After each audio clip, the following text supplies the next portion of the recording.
Professor Chandrashekhar के द्वारा उठाया गया ये विवाद नासमझी का प्रतीक है। रामचरितमानस ने हमेशा सामाजिक समरसता की बात की है और गुण आधारित किताब है। हिंदुज़म के बारे में रामचरितमानस की जो व्याख्या है वो गुण आधारित है। जन्म से न कोई बड़ा होता है न जन्म से कोई छोटा होता है। महाराज रावण उत्तम कुल में जन्म लिए हुए थे तो क्या वो महान हो गए? उन्होंने अपनी भाई की पत्नी कुबेर की पत्नी का बलात्कार किया था, बाली की पत्नी का बलात्कार किया था, भगवान राम की पत्नी का अपहरण किया था। तो क्या बलात्कार और अपहरण करने वाले हमारे समाज में पूजे जाएंगे?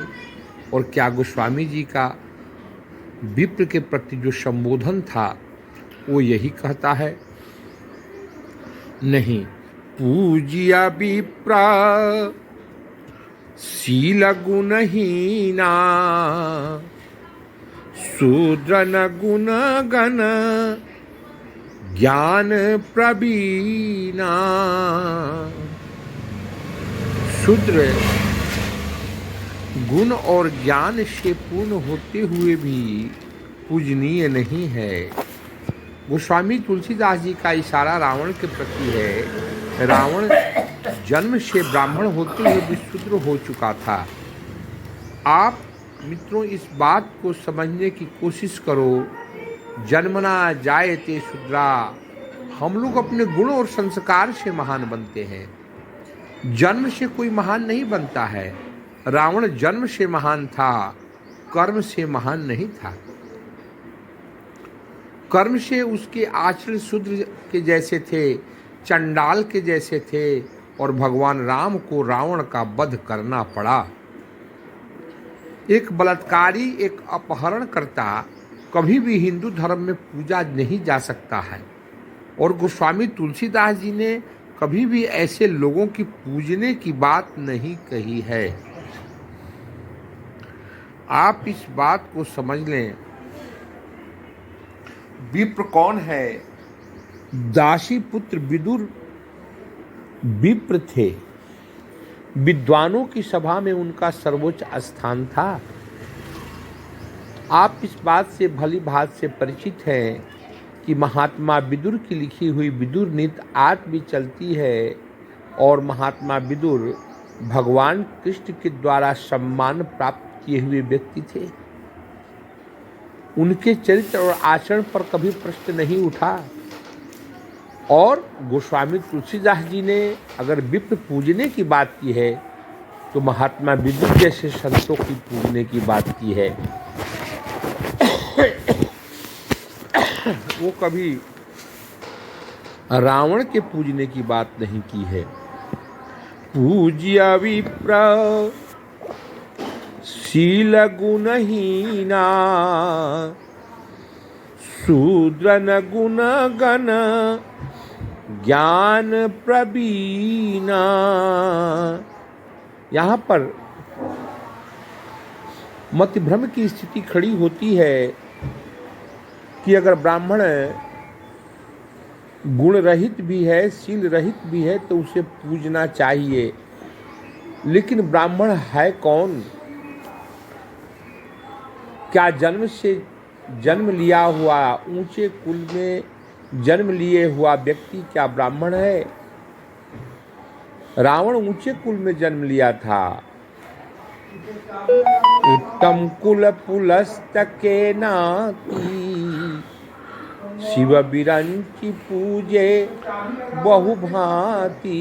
धार्मिक पिता और उत्तम कुल पुलस्त में जन्म भी लिया था। तो उससे क्या हुआ? क्या वो पूज्य हुआ? वो पूज्य नहीं हुआ। शील गुण उसमें कुछ भी नहीं था। रावण ब्राह्मण होते हुए भी चंडाल कहलाया, शूद्र कहलाया। और महात्मा विदुर दासी पुत्र होते हुए भी विद्वान कहलाए, विप्र कहाए। महर्षि विश्वामित्र क्षत्रिय होते हुए ब्रह्म ऋषि कहाए, क्योंकि क्षत्रिय धर्म का त्याग करके उन्होंने ब्रह्म ज्ञान को अर्जित किया था। सबरी के आश्रम में भगवान गए हैं और भगवान ने कहा, भगवान ने मां सबरी को की पूजा और आतिथ्य को स्वीकार किया है। और मां सबरी ने क्या कहा है, सुन लीजिए। अधमते अधमा अधमयति नारी, तिन्ह महमय मति मंद अघारी। हे राघवेंद्र, हे दशरथ कुल नंदन, मैं तो नीच जात का हूँ, मतिमंद हूँ, नारी हूँ, अधमों में अधम, मैं नारी। ये भगवान गोस्वामी तुलसीदास जी नहीं कह रहे हैं, इस सबरी ने कहा है भगवान ने। अब गोस्वामी तुलसीदास जी घोषणा सुनिए।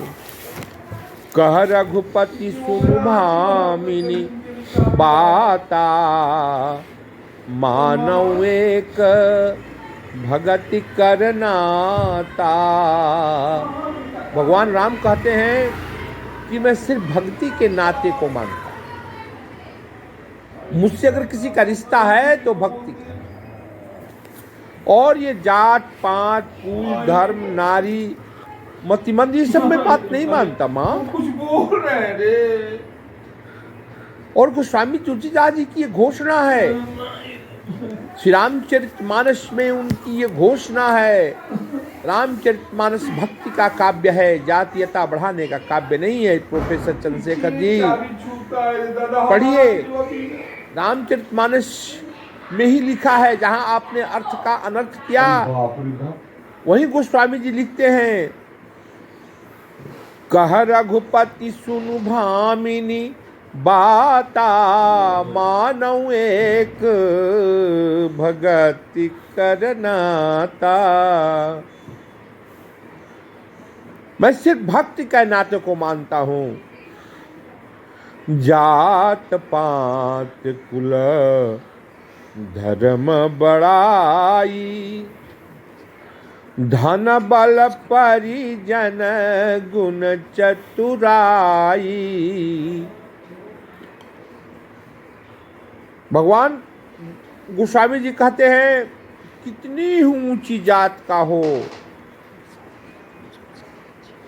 कितनी ऊंची पात का हो, कुल का हो, चाहे कितना ऊंचा उसका धर्म हो, अब बहुत बड़ाई प्राप्त किया हुआ धर्म और बल से संपन्न हो, फिर भी भगवान राम को वह प्रिय नहीं है।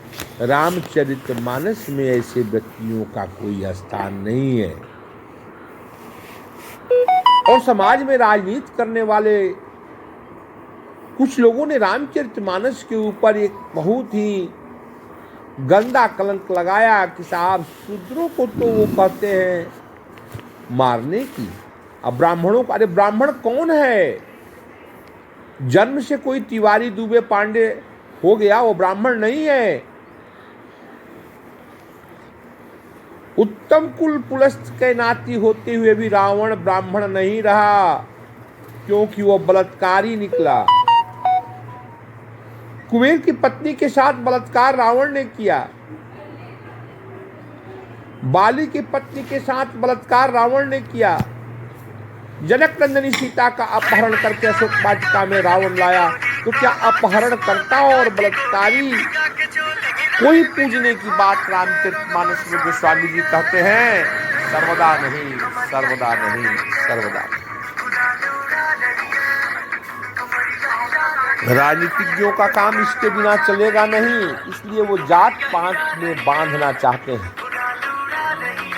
गोस्वामी तुलसीदास जी का तो घोषणा है, कह रघुपति सुनु भामिनी बाता, मानव एक भगत करनाता। गोस्वामी तुलसीदास जी सिर्फ भक्ति के नाते को मानते हैं, राघवेंद्र सरकार सिर्फ भक्ति के नाते को मानते हैं और किसी नाते को नहीं। जात पात कुल धर्म बड़ाई, धन बल परिजन गुण चतुराई। भगत हीन नर सोहहि कैसा, जिनु जल बारिद दे।